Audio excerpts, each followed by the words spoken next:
Good morning. Quite an auspicious day to be having this session of introduction to meditation. I'm very glad you're all here. You coming over here? So make sure you're all on mute for now, and then we'll be opening up the microphones at various points so we can do some sharing. So this is session 3 of our 3-part series, Introduction to Meditation. I'm Judy England. And I'm very excited about the fact that today is Inauguration Day.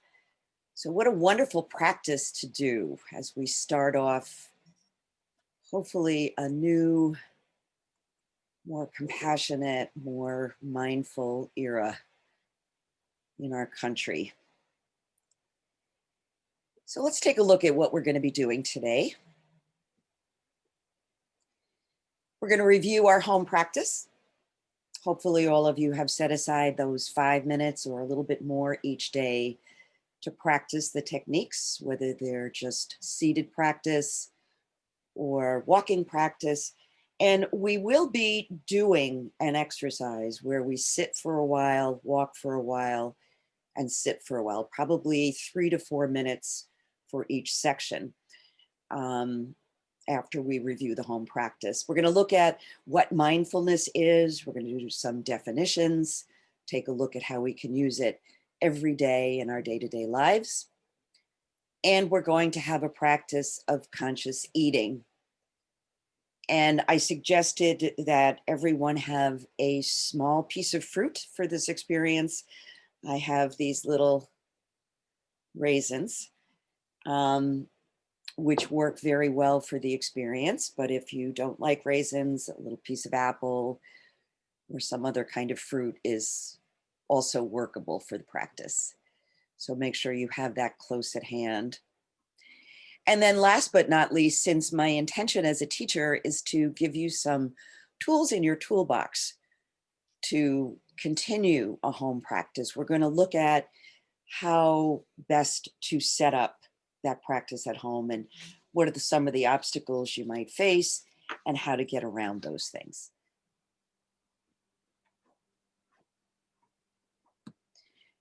So first and foremost, Girl, Rose. let's talk a little bit about how your practice went during the last week. So you can feel free to unmute yourself and share your experiences, whether you did seated, walking, both. What came up for you during those practice times?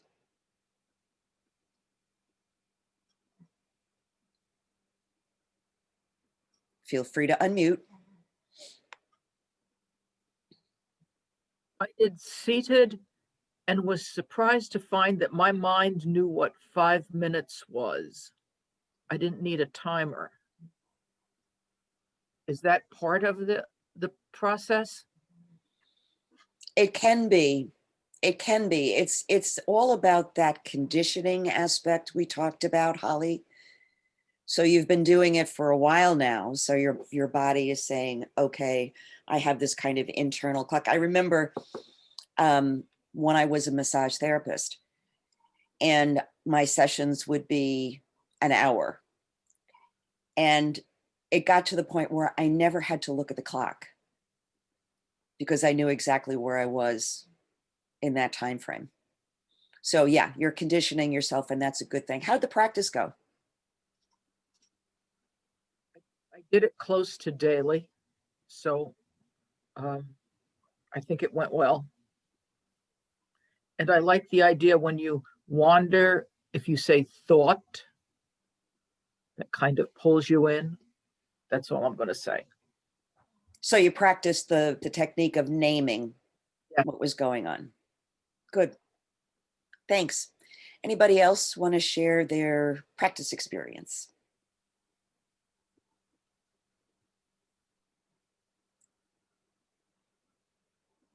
Judy, this is Patty. And Patty.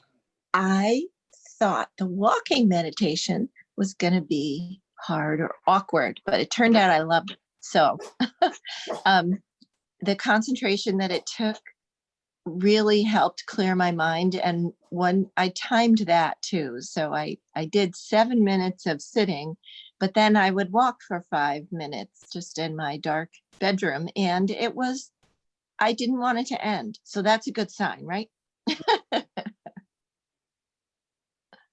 Right. So you can begin to perhaps extend that time and see how that works for you. Remember, we talked about we always wanted to feel like it's a process of attraction to the practice, not a must do. It's an attraction. We're drawn to it. It's just like if I, for some reason, have to miss doing my yoga practice or my meditation practice, I miss it. My body misses it. My mind misses it. Yes. So there's that feeling of this just becomes a part of your day, like brushing your teeth. Yeah. Great. Forming a habit. It's a Forming a fascinating. habit. Exactly. Thanks, Patty. Anybody else?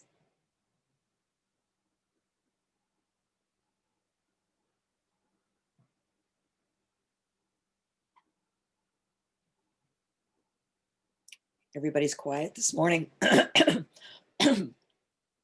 All right. So what we're going to do before we dive a little deeper into the whole idea of mindfulness, what it is, how it differs from meditation, what's the connection, how we can practice it in day-to-day life. We're going to actually practice together a combination of sitting, focusing on the breath, and then walking for a short time, and then back to sitting again for a short time. And we'll do it together. And we'll take about 3 to 4 minutes for each component of that. And I have my little bell. So I will invite you to respond to the bell. The first bell will be the signal to begin your seated practice with a breath awareness. When I ring the bell again, begin your walking practice. And then I'll ring the bell again to return to your seat. And then the final bell when we'll come to close. So find a comfortable position for yourself with your feet on the floor and your muscles engaged, just enough engagement of the muscles so that you feel supported and easy to breathe. And we'll begin.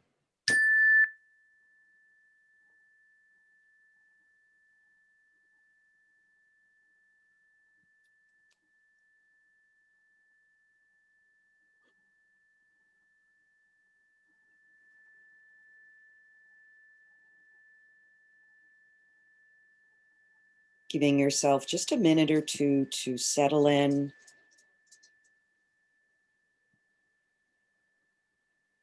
And beginning to direct your attention to your breathing.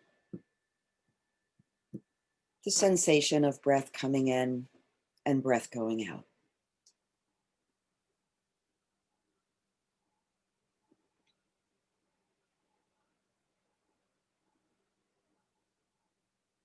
Perhaps noticing how your body is feeling this morning. Noticing any emotions that are coming to your awareness.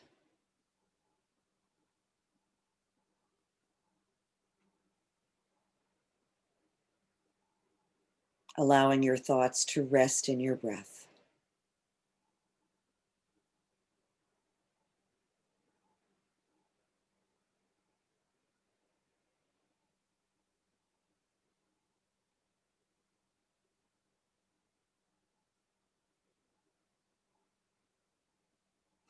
Allowing that breath to be the anchor to keep you in the present moment.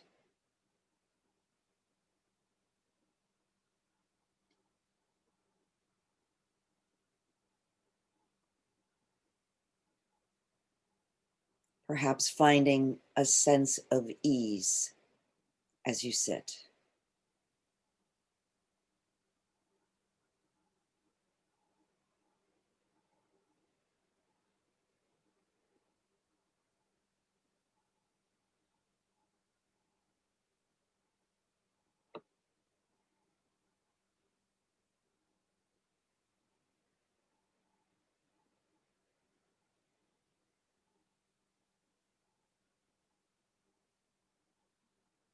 And when a thought or a sensation or other distraction arises, gently guide your attention back to your breath.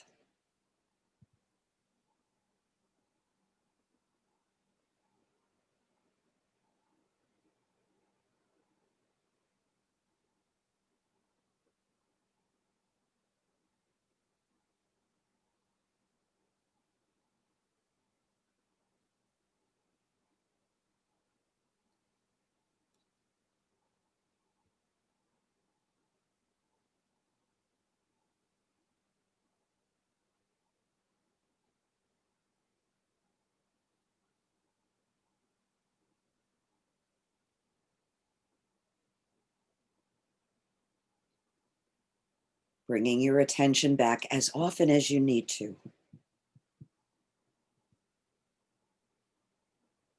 without judgment, without self-criticism.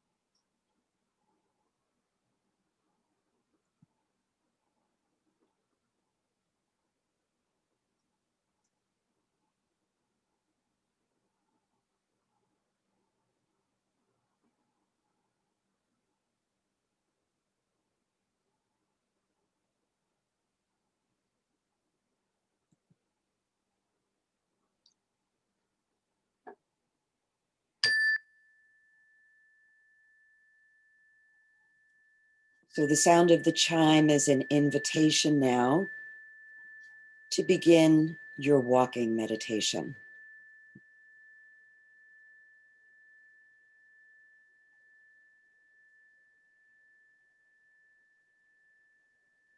Allowing yourself to focus gently on the movement of each step. Coordinating that step with your breath. Lifting, moving, placing.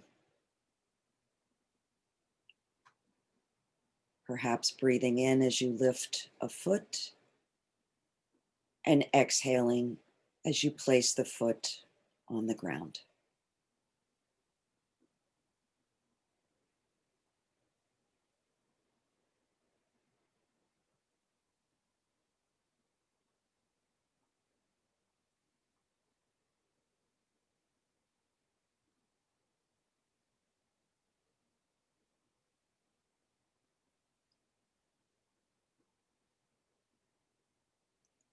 Returning your attention to your breath and to the next step, should thoughts arise.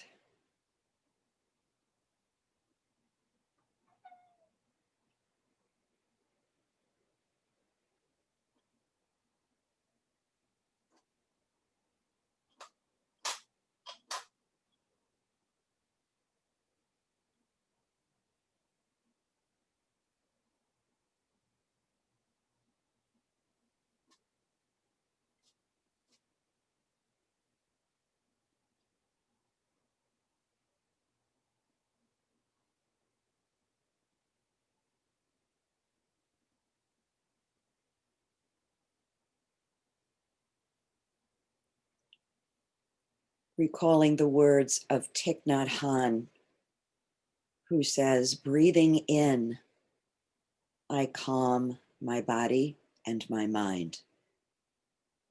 Breathing out, I smile.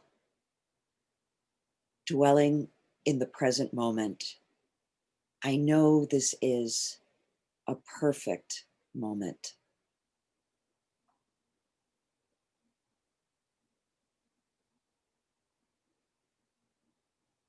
Breathing in and breathing out.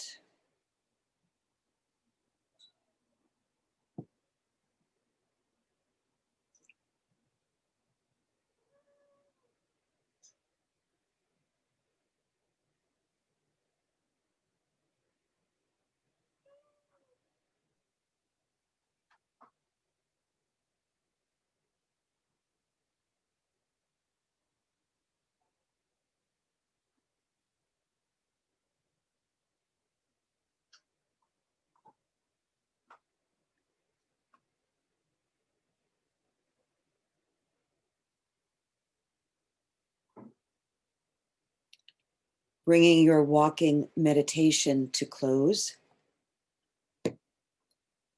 Pausing for just a moment to take a breath.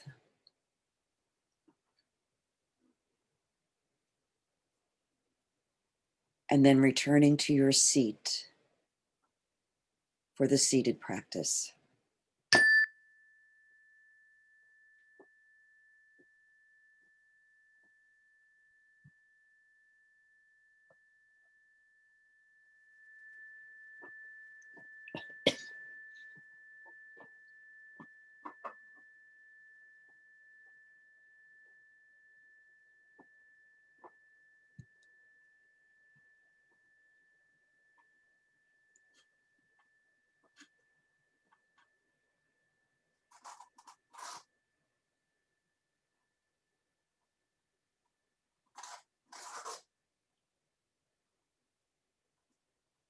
Continuing to notice thoughts as they arise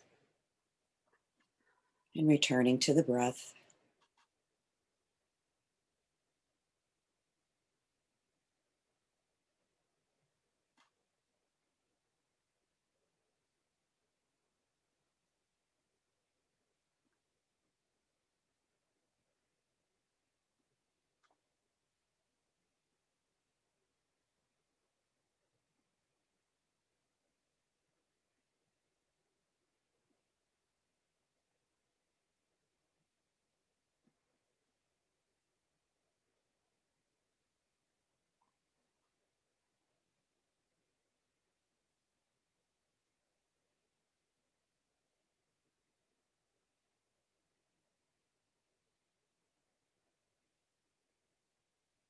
If your attention has become distracted again, if you find yourself lost in other thoughts,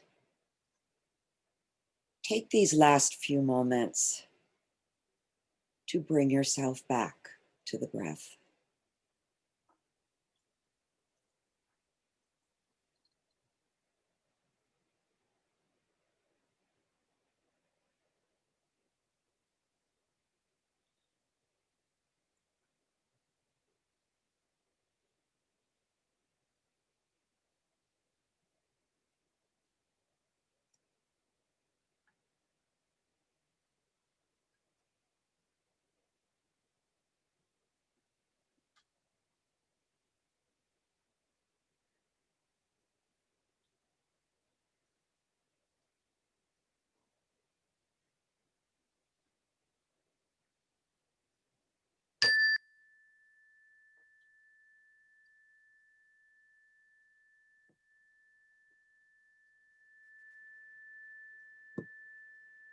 So bringing your practice to close, if you want to take a few deeper breaths or stretch, move in any way that feels right.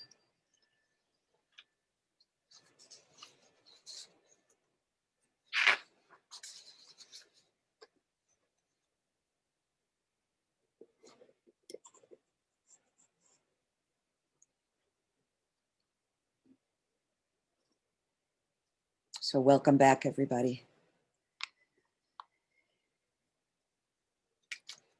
We call those practices, just as a reminder, we call them the seated practice is Zazen, the walking practice is Kinhin. And as you expand your practice to longer periods of time, it is really helpful to alternate the two. Rosie. Rosie.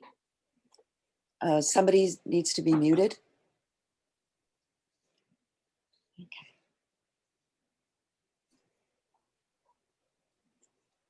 So let's take a look at the next thing.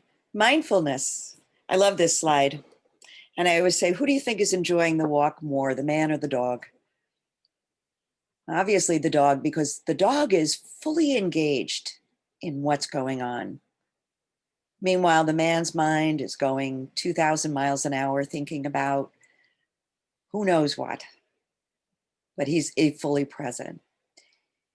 So when we talk about mindfulness, mindfulness is really taking the concept of present moment awareness and applying it to things that we do every day, whether it's walking, or as we're going to experience today, eating a meal, perhaps conscious communication, or listening to music in a very mindful way. It could be any number of things. And again, for a definition of mindfulness, I look to Jon Kabat-Zinn,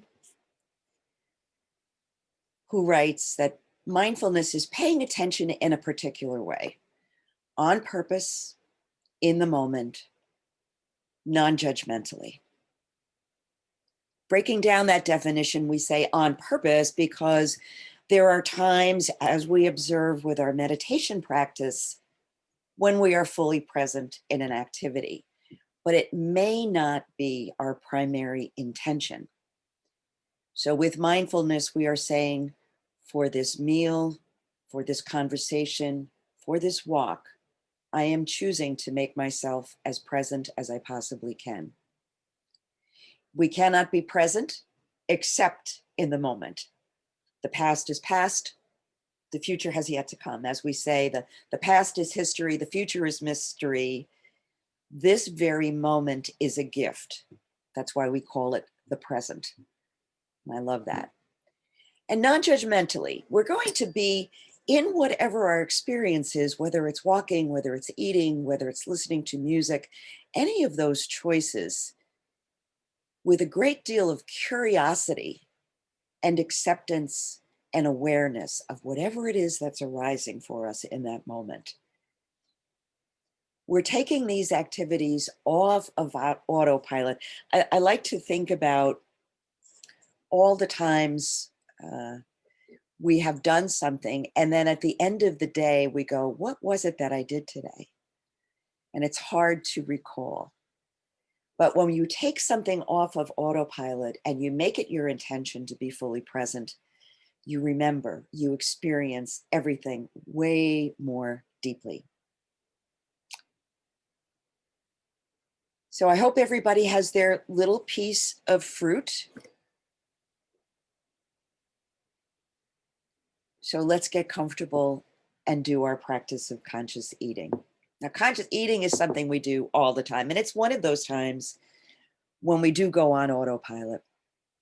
Particularly if we're involved, we go out with friends, we're having a great meal, we're having a lively conversation, and then you go home and later on that night you go, oh, I went out to lunch with so-and-so, but I don't even remember what I ate. So conscious eating is an attempt to take that daily activity, take it off of autopilot, and raise our awareness. So I'm going to invite you now to take your little piece of fruit, whatever it is, and let it rest in your palm. You can cradle it like so. And just direct your gaze towards the piece of fruit in your palm. Let your body be comfortable. Let your breath be easy. There's no need to change anything about the way you're breathing right now. And let yourself take in this piece of food with your eyes. You can turn it over in your palm and examine the color, the surface. And while you're turning it over, perhaps you feel the surface of the food. Notice how it feels smooth or rough. What do you notice about it?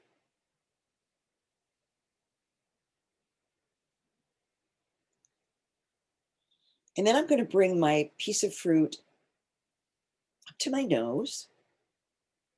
See if there's any fragrance to the food. If I can become aware if there's a smell, if there's an aroma.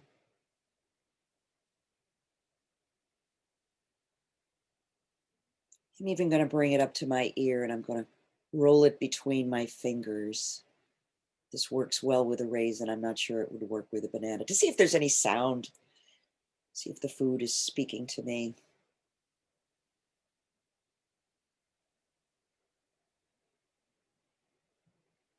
And then I'm going to take my raisin and place it in my mouth. Don't chew, just place the food in your mouth and notice. Notice what's happening. How is your body responding to the food?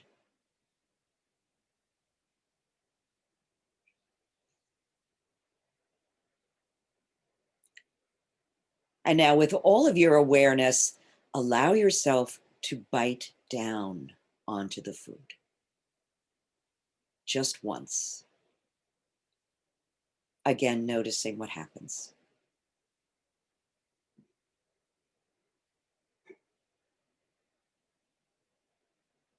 Continue now to chew the food. Perhaps chewing it till it almost becomes a liquid in your mouth. Do not swallow yet.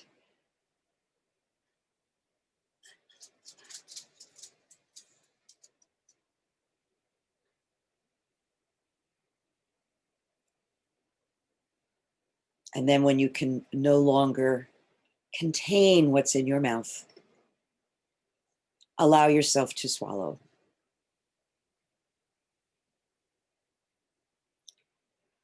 Letting all of your awareness follow in your mind's eye as that food travels into your body.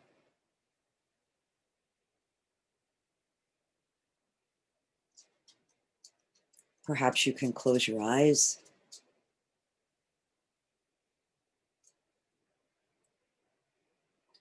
And envision that over time, that little piece of food is becoming a part of you.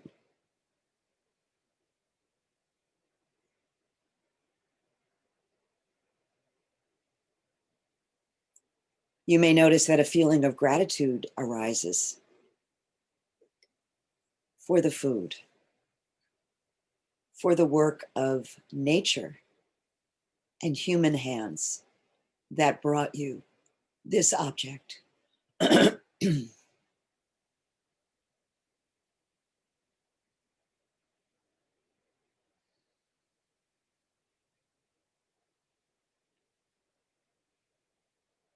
And then as you feel complete, open your eyes.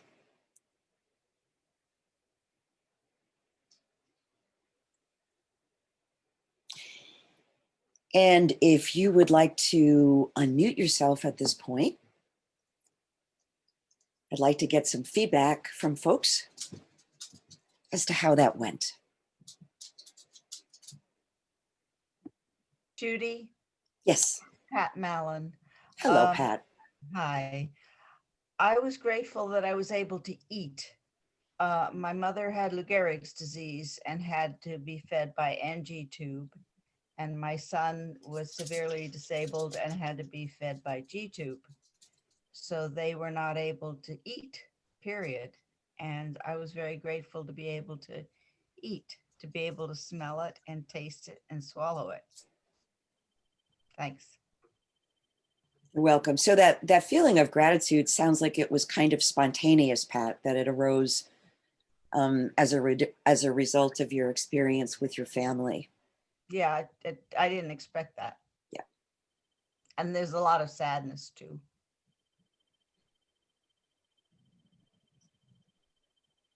Thank you, Pat. Anyone else have an experience with the food? This is Janet Sanders. When I didn't get a lot of taste from the raisin when I put it in my mouth, but when I bit into it, it's like it released all this flavor. So I thought that was very interesting. And then I really wanted to swallow it, but I withheld that. But you know, normally when I eat a raisin, I don't notice these stages of, you know, not tasting it and then the flavor bursting forth. And so anyway, that was what I observed. Thanks. And you know that what you say, the burst of the flavor, when you do bite into it, it's this explosion. And a lot of people who do this activity say, I think I never actually tasted a raisin before. This Right. was quite amazing. So what happened in your mouth when you bit into that raisin, besides the experience of this burst? In my mouth. I'm not sure. I think it was a pleasurable sensation. If I was going to label it, I would say it was pleasurable. I don't know if that's what you're looking for. But I don't know. I don't know. Did you notice that your mouth was filled with saliva? Oh, I didn't note it, but it was, I'm sure. I get what you're saying. Yeah. Yeah. So Yeah. the reason I mention that, and that's why I said, don't swallow yet, because everybody's going, can I swallow now? Because my mouth is really full with all this that my salivary glands are producing. Think about the times when you eat and you eat too quickly. Mhm. And digestion, if you remember from your high school science, digestion begins in the mouth, particularly with carbohydrates. And fruit is largely carbohydrate, sugar. So if you're eating too quickly, you are robbing yourself of your body's natural first step in digestion. So if you're under stress, you're racing, you're eating a meal, you're not chewing your food, you're robbing yourself of the first step in digestion, which might create indigestion. Anybody else have an experience with the fruit that they want to share? Well, this is Patricia. I noticed that there's an after sensation that I haven't noticed. The flavors are left, a variety of flavors, more variety than I expected. And then the flavors and the textures and the sense of full mouthness is also there that I hadn't noticed before. So there was a lot going on with that single piece of food, wasn't there? Yeah, great. Thanks, Patricia. Anyone else? Judy, this is Joe. Hi, Joe. Hi. Appreciation, I did it with a piece of clementine. And the smell, the citrus smell, was something, but it was like I had a better appreciation for the taste. You know how you usually smell that, like when you open one, or you smell the peel, whatever. It was a better appreciation. But then I also thought to myself, just imagine if you were being this conscious of when you were, like you just said, eating too fast, or maybe not eating healthy. You could stop and think for a minute that, slow down. It's a slow down thing. Yeah, slowing down the way we eat has a lot of benefits. Now, obviously, if you ate all of your meals in this fashion, you wouldn't have the time to do anything other than eat all day, correct? Most likely. We're going to talk about how to incorporate conscious eating on a regular basis. But slowing down your food intake has a lot of benefits. There's the physiologic benefit of it takes 20 minutes for your blood sugar from your first bite of food to get high enough that it shuts off the hunger center in your brain. So if you're eating too quickly, chances are pretty good you're going to go back for that second helping that you really don't need. So slowing down, and there's lots of suggestions on how to slow down your eating. One is to put your fork down between bites, to actually place the fork down on the plate, not to use the shovel technique. I also sometimes use chopsticks to eat. When you're eating soup, it slows you down a lot. No, I'm only kidding.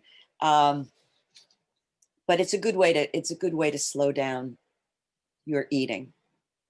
And I think when we slow down, as you said, Joe, one of the side benefits is we really taste and enjoy the food.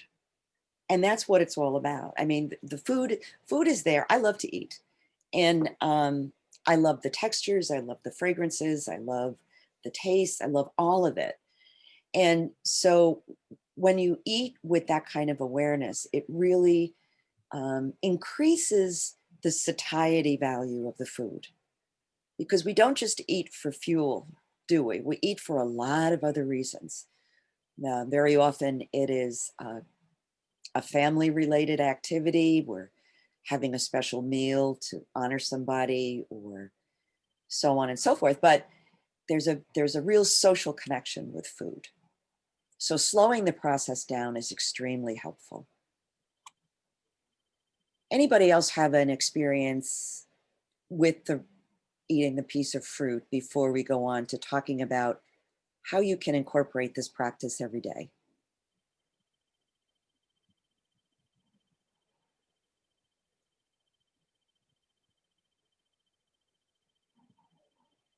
Okay. So a couple of suggestions here. First and foremost, eat only when you're truly hungry. Just because it's noontime doesn't mean you have to have lunch if you're not hungry.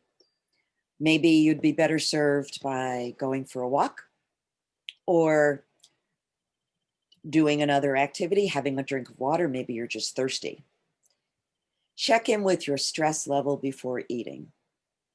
As we talked about, the stress response affects your digestive system and it becomes way less efficient, setting yourself up for heartburn and indigestion if you eat when you're under stress. So perhaps it's better to take a few minutes, do some conscious breathing, maybe call up a friend, talk out some of your problems, and then have something to eat. Think about what you really want to eat. As I always say, you can eat all the carrot sticks in the world, but if you want a hot fudge sundae, you're not going to satisfy your craving. So think about, before you prepare your food, what is it that you want? Do you want something hot? Do you want something cold? Do you want something crunchy? Do you want something comforting? We're all about increasing the satisfaction with the food that we do eat. Eat slowly. I spoke about the 20 minutes that it takes for the blood sugar to shut off the hunger center. Try a silent meal. Now, what do I mean by a silent meal? I mean no distractions from the beginning of when you prepare your meal, the eating of the meal, and the cleaning up afterwards. And usually breakfast works well for this, because it's usually, breakfast tends to be a much simpler meal. So once a week, perhaps set aside a time when you can just focus on the meal, have a conscious meal. I also want to share with you, I pulled this book off my bookshelf today. And maybe Giovanni, you can look this up and put the link in the chat box. This is called The Art of the Inner Meal by Donald Altman, and it's Eating as a Spiritual Path. It's a very lovely book. It's not a big book, gives a lot of suggestions for the meaning of food in our lives and how to actually incorporate our meals as a type of spiritual practice. Pause at the end of the meal. If you have the opportunity to sit just for a few minutes, feel the sense of fullness and that sense of gratitude that Pat spoke about. How wonderful it is that we have this abundance that we can eat that is not always afforded to everyone, and how grateful we can be for that. Enjoy a meal outside, obviously not in this weather, but when the weather's nice, to sit outdoors, to take in the fresh air, the sunshine, it really does help to connect you with nature. Eat to the point of energy. I've spoken about this before. In Okinawa, they have a practice that's called harahachibu, which means eating until you're 80% full. So in Okinawa, they don't say, I'm full. They say, I've had enough to eat. So by eating slowly, by noticing when the hunger shuts off, you can practice Hara Hachibu. It's a good way to bring mindfulness to your eating. And then finally, as we did at the end of our conscious eating practice, to take a moment to pause and to be grateful and to think about how we are connected with the larger world through what we eat. And I love the image of that piece of food is inside of you now. It's being metabolized. It's turning into your muscles, your bones, your blood, your hair, your skin. How magical that is. What a wonderful gift that is. And to celebrate that. So any questions about the strategies for conscious eating? And have any of you had the opportunity to actually practice a silent meal?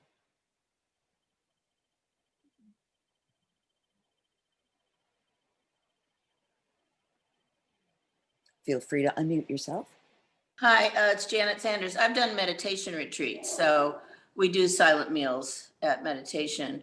And it's just a continuation of the walking and sitting. We sit together and we eat together, but we don't speak. And so we focus on the food and the qualities of it. And since we've been meditating in the morning, the food is it's always vegetarian and it's not heavy. And it tastes really good. You know, it's simple food, but it tastes really good. It's not super spicy or anything fancy gourmet, but you really appreciate it. So when I get home, I have a very hard time maintaining that kind of thing. I'm not a very good eater at home. Well, I won't judge, but it's difficult for me to remain attentive with food when I'm not in that setting. There's a lot more distractions around. And the thing about being on a retreat, I trained at Kripalu over in Lenox and would go back there occasionally for retreats or programs or whatever. And breakfast was always a silent meal, always. They've changed it now. And I'm not so sure it's a good thing, because I really used to appreciate that quiet in the morning. And you're right. And this is, in a nutshell, the gift of mindfulness. We have all these wonderful things in our life. I mean, something as simple as having a meal, something as simple as playing with your dog or your cat, stroking the animal, or going out in your garden and pulling some weeds, can be elevated from a task to a mind expanding experience just by paying attention. So maybe you want to try to find a way to reinstitute maybe one meal a week. That's a silent meal. And when I say silent, I mean, you know, no television on, so you're watching the news, Right. not reading. You're really just focusing on the food and on the process of eating. Thank you. Anybody else want to talk about if you might be inclined to practice this as a regular part of your practice?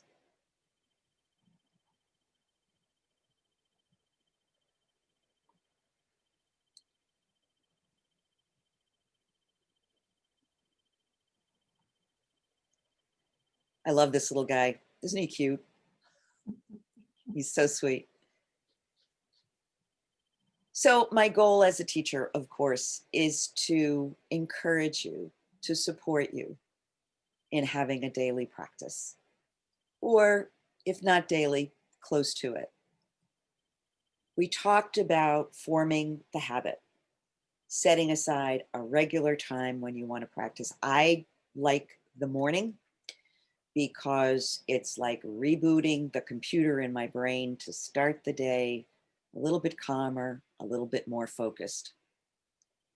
Get comfortable. You don't have to sit on the floor. You don't have to sit cross-legged on a cushion or in lotus position. You can certainly sit in a chair, whatever supports you. And it's important to be comfortable because, you know, just from the little bit that we've done together, or perhaps from your own practice at home, that if you're uncomfortable, where is your attention going to go? It's going to go to the discomfort, not to the breath, or not to the walking, or any of the things that you're trying to focus on. You're going to go to the discomfort because that's what the mind does. Practice when you feel like it, practice when you don't feel like it, practice when you feel neutral. It's a practice, it's not a perfect. So the more you do it, the more regular it becomes, the more it will become a part of your life and you will look forward to it. And by all means, please don't judge your practice. Some days it's going to be effortless to practice. You'll sit there, the time will fly by, you'll be fairly quiet. Other times your mind will be dancing around from one thing to the next, to the next, to the next. It's okay. You're just a human being, and that's what the mind does. So practice and don't judge your practice. My favorite meditation teacher used to say, how do you know when you've had a good practice? And the answer is when you've sat. So it doesn't matter what the practice looks like, it's all about you. And learn from the obstacles that come up when you practice. If you notice that you're feeling tired, feeling sleepy, maybe you can adjust your posture. Maybe you can try to get a little extra sleep at night if you're meditating in the morning and you're still tired. Or maybe if you're meditating at night and you're feeling very sleepy, you might want to switch it up and move your practice to the middle of the day or the morning. So those obstacles that come up are not signals that you should stop. They're signals to adjust your practice. Any questions about establishing a home practice?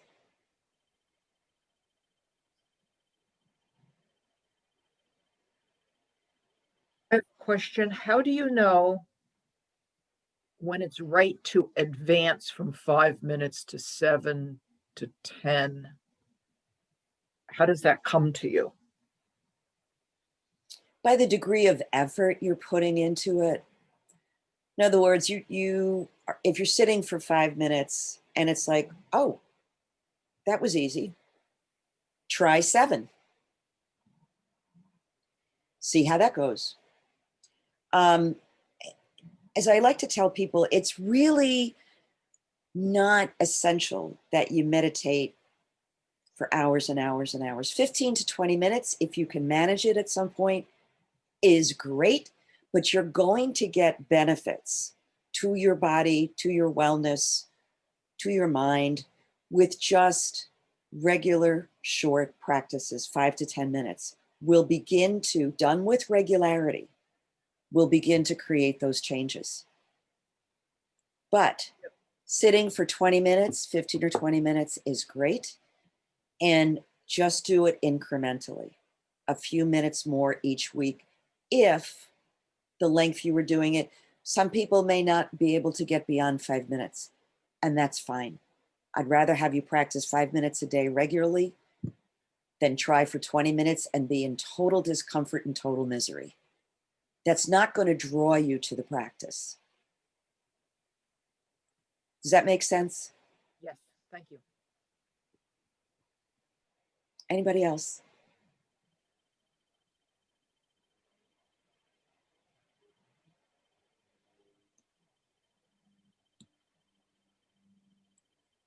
So finally, meditation, because some questions cannot be answered by Google. So we go inside and we learn to listen, and we learn to listen well. And what we learn about our bodies and our thoughts enhances everything about the way we live our lives day to day. It's not important to become a renunciate, to live on the side of a mountain somewhere. We have all the spiritual practices we can ever handle in trying to deal with daily life, dealing with our families, dealing with our friends, dealing with the things that are going on in the world. So if we can just simply carve out those 5 or 10 minutes each day to be quiet, to be still, it will be a life-changing experience. So I'm going to stop my share here. And I'm going to invite you all to chime